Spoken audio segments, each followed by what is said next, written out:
Hello viewers, my name is Samir Khan and you're watching Sam's Classroom. Today in the second part of this video we are going to learn about the materials which are essential for the process of photosynthesis. As you can see here, carbon dioxide, water, sunlight and chlorophyll are the essential components which are required for the process of photosynthesis. This we can even understand from the equation which was proposed by C.B. Van Niel, which we have learnt in the previous video. So scientists, after performing several experiments, they came to know about the materials which are required for the process of photosynthesis. So let us know in detail about those materials which are required for the process of photosynthesis. So first of all, let us know about the role of water in photosynthesis. See, before we came to know about the process of photosynthesis, people used to believe that plants, they are growing because they are eating the soil. That means they are dependent on soil. But it was proved wrong from the experiments which were performed by von Helmont. So von Helmont, he performed certain experiments and he proved that plants, they are growing their mass because of water and not because of soil. And this experiment is there in your 7th class textbook, which is from the chapter Nutrition in Plants. So you have already learnt about this experiment. I need not to go with that experiment. So von Helmont, he proved that plants, they increase in their mass because of water. So that means they absorb the water from the soil and they are growing. They are not dependent on soil. So from here, we came to know the role of water in the process of photosynthesis. The next one is air and photosynthesis. Now let us know what is the role of air in the process of photosynthesis. See, again I have to remind you here that during the time when Joseph Priestley was performing these experiments, at that time people, they didn't know that air is mixture of gases. So even Joseph Priestley also didn't know that air is mixture of gases. So at that time, Joseph Priestley, during 1770, he performed a series of experiments and he discovered oxygen in the year 1774. So oxygen was discovered by Joseph Priestley in the year 1774. But it was named by Lavoisier in the year 1775. What was it named as? Of course, it was named as oxygen. So here, oxy mean acid and gen mean producer. So why Lavoisier named it as oxygen? Because it is present in most of the acids we have. So oxygen is one of the major component, it is present in most of the acids we have. So that's why Lavoisier named it as oxygen. So again I'll repeat it here. Joseph Priestley, during 1770, he performed a certain series of experiments and he discovered oxygen in the year 1774. But later it was named by Lavoisier in the year 1775 as oxygen, which means acid producer. Now let's come to the experiments which were performed by Joseph Priestley. See, what Joseph Priestley did is, he took a bell jar and inside the bell jar, in the first attempt, he kept a candle, a burning candle. Soon after that, he noticed that the candle it extinguished. In the second attempt, he kept a mice along with the burning candle. In the second attempt, he noticed that the mice, it died, it got suffocated and the candle got extinguished. In the third attempt, he kept a mint plant along with the burning candle and a mice. This time, he noticed that the mice stayed alive and the candle, it continued burning in the presence of mint plant.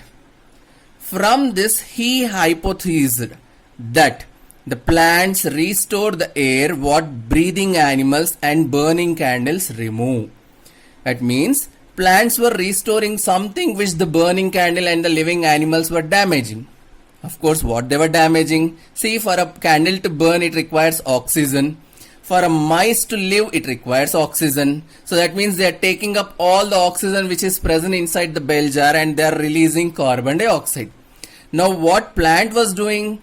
The mint plant was absorbing all the carbon dioxide which was present inside the bell jar and was releasing oxygen during the process which is called photosynthesis, which was of course utilized by the burning candle and the mice. So that is the reason why in the third attempt, when he kept the candle as well as the mice along with the mint plant, the candle did not extinguished and the mice did not die. Now comes the question, how these plants are capable of exchanging these gases. See, it is because of the small pores which are present on the lower side of the leaves, which are called as stomata, which we have learnt in our previous classes also. So stomata are the small pores which are present on the lower side of the leaf, and these stomata are useful in exchanging loads and loads of gases in the plants during the process of photosynthesis as well as in the process called respiration. So in both of these processes, stomata plays a major role in the exchange of gases. So having learnt about this, let us prove that carbon dioxide is essential for the process of photosynthesis.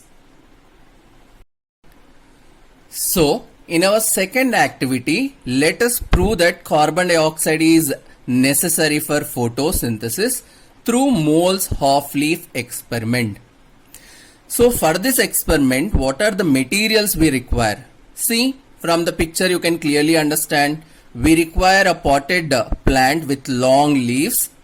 We require a bottle, we require a split cork, we require potassium hydroxide solution and iodine for iodine test.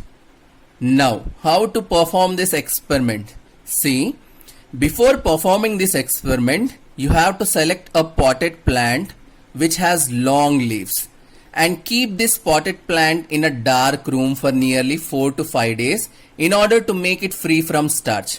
See, when you keep the plant in a dark room for nearly 4 to 5 days, because there is no sunlight coming in the room, that means there will be no photosynthetic process. So, because of which all the leaves they lose starch. So, the leaves they'll become de-starched. Now, on the day of experiment, take this plant, take a wide-mouthed bottle. In that wide-mouthed bottle, you have to take nearly 10 ml of potassium hydroxide solution or pellets. Now, what is the function of potassium hydroxide solution? See, potassium hydroxide solution, it will help in absorption of carbon dioxide. I'll repeat it once again. What is the role of potassium hydroxide solution here? It helps in absorption of carbon dioxide. So it absorbs all the carbon dioxide which is present here inside this wide-mouthed bottle. Now close this wide-mouthed bottle with the help of a split cork and insert one of the leaf into the bottle and see that half of the leaf should be inside the bottle and half of the leaf should be outside the bottle. Now keep this entire setup in the sunlight for nearly 2 to 3 hours. After 2 to 3 hours, you can detach that leaf and take it for the iodine test. When you take it for the iodine test, you'll notice that the leaf which was present outside the bottle will change into blue-black color, and the leaf which is present inside the bottle does not changes into blue-black color. It is because of no starch. See, the leaf which was exposed outside, it came in contact with carbon dioxide, so the starch was produced here. But whereas the leaf which was present, the half of the part of the leaf which is present inside the bottle, it did not come in contact with carbon dioxide. And whatever the leftover carbon dioxide was present inside the bottle was absorbed by potassium hydroxide solution. That means there is no carbon dioxide inside this bottle. So because this leaf, it is not coming in contact with the carbon dioxide, so there is no formation of starch. So that is the reason why this part of the leaf does not changes into blue-black color. So it indicates that carbon dioxide is an essential component for the process of photosynthesis. Now let us see what are the precautions to be followed while performing this experiment. See, there are two major precautions which we have to follow while performing this experiment. The first one is, the leaf which we are inserting inside the bottle should not touch the KOH solution. This is the first precaution which we have to take. And the second precaution is, after inserting the leaf inside the bottle, we have to apply some grease or Vaseline to the split cork so that we can prevent the escape of carbon dioxide gas inside the bottle. So these are the two major precautions which we have to follow while performing Mole's half-leaf experiment. So with this, I'll end my video. Students, if you like my video, please do share, comment and subscribe to my channel. Thank you.